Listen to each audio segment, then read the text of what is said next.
Now here, concern is growing at Westminster over the prospect of Britain going it alone in arming the Syrian rebels.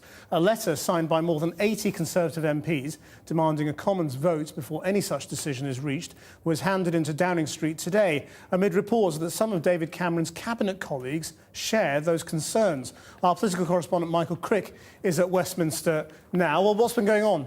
Well, it's often said that when presidents and prime ministers run into trouble at home, they turn to adventures abroad. And David Cameron, addressing the Commons on Monday, made it clearer than ever that he is considering the possibility of arming the Syrian rebels. He compared the situation to Bosnia a couple of decades ago and said it would be better to do something than stand idly by and do nothing. Asked, though, if that would involve a Commons vote, he said the matter didn't arise yet.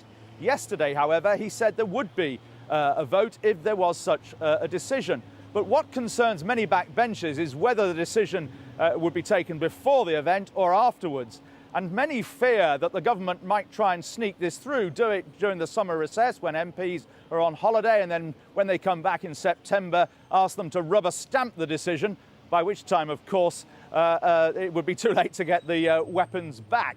Hence the letter written by 82 Tory backbenchers and delivered to Downing Street today, organised by Andrew Bridgen.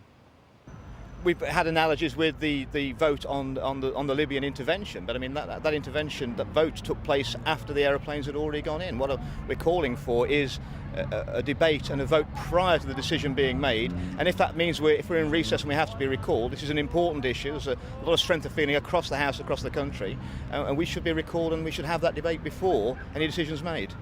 Well, if there was a vote on arming the Syrian rebels, how do you think it would go?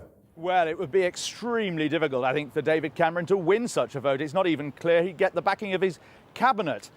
From Chris Grayling on the right to Ken Clarke on the left, there's opposition. It's also said the Attorney General, Dominic Grieve, is opposed to the idea. Then, of course, there's the question of the Liberal Democrats, how pretty unlikely that they would sign up to this, let alone the Labour Party. And it's clear as well that although those 82 Tory backbenchers wrote their letter calling for a vote, the vast majority of them are opposed to the idea of arming the Syrian rebels. So it would be very difficult indeed, I think, for David Cameron to win a vote like this. And does he really want yet another punch-up with his backbenchers after the troubles of recent months over Europe and gay marriage? Thanks, Michael.